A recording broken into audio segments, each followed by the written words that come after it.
Hey everybody, it's Michael Buckley from the What the Buck Show, and this is my first Olympic recap. This is unscripted, so bear with me. It's been days, and I know I said I was going to cover the Olympics, and the truth is I have just been watching with such interest. I have not had the chance to make a video. I've got the TV guide here highlighted. I watch it every day. I get so excited. It's been so wonderful, so I just want to go through some of the events I've been watching. Of course, the Paris competition with the Chinese Shen and Zhao winning. I was rooting for them. Of course, I wanted them to win. The Paris competition, though, was very disappointing. It didn't seem like anybody skated to their best. Shen and Zhao had been so magical earlier in the season, and right before they skated, I tweeted, "Don't miss this. It'll be one of the most beautiful performances ever." And it just felt tentative and nervous, and then she fell. I've never seen that happen where he didn't drop her. She just fell like a branch falling off a tree, and then he caught the branch and just put her back on the ice. I don't know. It wasn't that exciting. And then no one else, the Russians skated poorly, and someone else fell, and the Americans were happy to be there. That's the nicest way to put it. And again, they say this on the thing to be nice. Some people, it's not about winning. It is. It's there to, they did well for that. But as a fan of American skating, I do wish that we had a pairs couple who was capable of challenging for medals. And both of our teams, as well as they did, they looked very junior. They looked like a young team. And they are. Katie and, Jeremy, they've been skating like 2 years. So, they're amazing. And I look forward to seeing them in 4 years. But of course, personally, I wish we had Americans who were capable of placing better. That's it for the pairs. It was just watching. It was like every time watching and we were tweeting, and it was like somebody fell. This is bullshit. This is the Olympics. But pair skating is dangerous and very difficult. I also think the scoring system is a little bit ridiculous. Everybody's getting a personal best, and I just think the judges are like, let's get people pumped about the scoring system, so at least we see these big scores and we're like, yes, it's a personal best. But it really doesn't mean much because Shen and Zhao got a personal best, but let me tell you, their performances earlier in the year were so much better. So I just, take those with a grain of salt. The men's short was last night, and I was watching, and it was so exciting. It was just how you would want a men's Olympic short program. Everybody, most of them, seemed to bring their A game. Plushenko was so strong, as he always is. And it was so interesting because afterwards he was speaking to NBC and he was very calm, like, I'm here for gold, I'm here for silver, I'm here for bronze, I just want to skate well. He was smiling and very out of character. If anybody knows Evgeny Plushenko, who is very cocky and confident, he's very snide. Even in the interview, he's like, I want to be like Dick Button, and he smiles at the camera like he knows he's being obnoxious. Then he went to the press conference, as you've probably seen on USA Today and other news sources, and he was smack-talking Evan Lysacek for not doing a quad, and he was playing mental games. That was the article on USA Today, that he is doing this, he's trying to psych other people out. He is very intimidating. Evan Lysacek, who I am not a big fan of, and it's true, every time he opens his mouth in the interviews, I just find him tedious and annoying, and everything out of his mouth kind of bothers me. Like, there's nothing warm. I love Johnny and I love Jeremy, and there's just nothing particularly warm about Evan. If you don't follow skating regularly, you saw him last night for the first time. Yes, he was amazing. I give credit where credit is due. And I hope he wins because he is the best American shot for winning. So, of course, I won't root against an American. I hope Evan skates brilliantly, and he cried afterwards. It was a beautiful performance, and, he seems like a nice guy. He's just not my cup of tea. There's something that just comes across as not warm and a little bit obnoxious in that one. So, and the American coverage is very pro-Evan. Scott Hamilton loves him. Sandra Bezic loves him, and they were taking digs at Johnny Weir all night. Did you notice that? Daisuke Takahashi, the Japanese guy, I thought he skated beautifully. He was set. It was such a beautiful program. Like all the Japanese skaters, he does that thing with his knee. He lands very soft, and I really thought he could have been in first place. It was beautiful. I love Oda, the Japanese guy who's up there too, little Oda. He again, that soft knee, he lands and it's so light and beautiful. Johnny Weir did very well to finish sixth. I thought he was a little underscored, but he skated. He was very calm and focused. I saw him look at his coach, Galinia, before he went out, and I thought he's going to nail it. And it was a very confident performance, and his little blowing the kiss at the end. It was, he's dramatic. He's great for the sport. I forgot to mention Stefan Lambiel, who is a two-time world champion. What a beautiful skater. They showed him on The View today because really, in terms of watching a beautiful skater, when you watch him skate, he was a little off on his quad, but it was such a beautiful performance. So that final group is going to be very exciting. Patrick Chan, the Canadian who was a silver medalist at Worlds last year, you could just feel the pressure. I felt the pressure, and I'm sure Joanie Rochette, I have a feeling Joanie Rochette is going to bomb. I'm sorry if you're a Canadian. I have a feeling Joanie Rochette is going to bomb.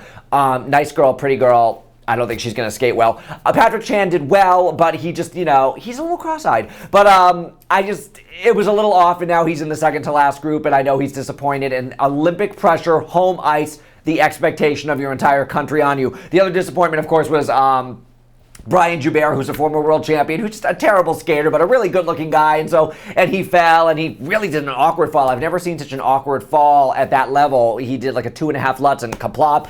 And sadly, I adore Jeremy Abbott. I follow him on Twitter. He follows me. I've emailed him wishing him good luck. He is a beautiful skater. He looked very nervous, whereas Plushenko, Lysacek, and Weir had all been to the previous Olympics. When Jeremy took the ice, I thought he looks like a kid who's never been here before, and he looked nervous, whereas the other ones were like, I'm going to go for it. I adore him. I hope he does very well in the long program. Shout out to all the skaters. As much as I smack talk some of you, I admire all of you to be at this top level and to competing under this intense pressure and doing these high levels. I salute all of you. I can't wait for the long program. I am so happy to see men skating in the front of it all. Women's predictions, we'll talk about that next week. Lindsay Jacobellis, oh my God, so Lindsay Jacobellis is from Connecticut. That was the big story 4 years ago. I can't believe I'm doing this all up. This is not scripted. I'm just talking. Blah, blah, blah, blah, blah. Good job, Buck. Lindsay Jacobellis is from Connecticut. She is the snowboarder who fell last 4 years ago, and I remember it so well when they were like, she went down on a showboat trick because she was winning, heavily favored, grabbed her snowboard and fell and finished silver medal. And I was like, you dumb bitch. I was really angry about it because I thought, oh my God, there's so many. Why would you do that? But now 4 years later, her hair's still really curly. She got a lot of lipstick on and she seemed like a star, and she didn't qualify for the finals. And I feel terrible for her because she was there for redemption. It would have been wonderful. And let me tell you, looking at her parents on the sideline, it was $1 million opportunity because she's someone who could have cashed in after the games. You can't cash in as a not gold medalist. So I was very sad for Lindsay Jacobellis, and I wish her well in her future extreme sports and perhaps another Olympics in 4 years. The other big story is Lindsay Vonn did win a gold medal in Alpine skiing. There was immediate backlash on Twitter just now. It happened this afternoon. People were writing, well, I guess her shin was fine and she was just saying that to take the pressure off. What do you guys think about that? I was watching all week. Lindsay Vonn is the golden girl of the Olympics, cover of Sports Illustrated, cover of Time Magazine, all over the place, and she is the one. If she wins all these golds, she is going to make millions of dollars. She is going to be the face of the Olympics. So let me tell you, I was thinking, watching her practice run the other day, she is going to suck it up. She is going to suck it up because this is your chance. As a skier, as an Olympic athlete, as a heavily hyped favorite, you are going to go out there in pain and you are going to win a gold medal so you can go home and be on a Wheaties box and win a couple $1 million while strike while what's the expression? Strike while the iron's hot. So she won a gold medal and her teammate won a silver. And I just love the Olympics. I don't know. And what was the other thing? And my friend Josh. So I'll say that in a second. What a fun video. This was seriously, this is just me talking, and I hope you don't mind, and I just wanted to share some of the Olympic experience with you. I enjoy watching on Twitter. I will put a link on the side to all of the athletes who are following on Twitter. Also, Apolo Ohno, he tied Bonnie Blair with the record of 6 Olympic medals. And Bonnie Blair said to USA Today that, records are made to be broken, and she is, thrilled to be in his company. And now if Apollo wins another medal, he will be the most decorated Winter Olympic athlete USA in history. So good luck to him. And thank you for watching. My friend Josh, who is actually in Vancouver, who's a YouTuber, I will put his link on the side. He shot some footage for me, so enjoy it. Enjoy the Olympics, and New What the Buck show is up, and I will see you guys hopefully tomorrow. Yay! I love the Olympics. Thank you for letting me talk about it. Hey Michael, I'm over here. Thanks a lot for having me report for you here live in Vancouver for the 2010 Winter Olympics. Let's go see what we can find. Maybe we can find some Olympians to talk to. There's lots of celebrities in town. We can maybe get some behind the scenes gossip. Let's go check it out. Oh, it's gonna be fun. Come on. And here I have an Olympian. What's your name? Doug Martin. So Doug, when were you in the Olympics? 1976 in Montreal. Oh God, I remember it well. What sport were you?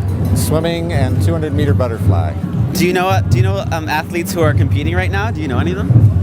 Yeah, well, I'm getting to know them, mostly their parents. So now, do you guys know who Michael Buckley is of What the Buck? No. Absolutely not. What the Buck? Absolutely, what the buck? What's your name? Arseny. Okay. And are you an Olympian? No, I'm not. I'm just a member of technical support team.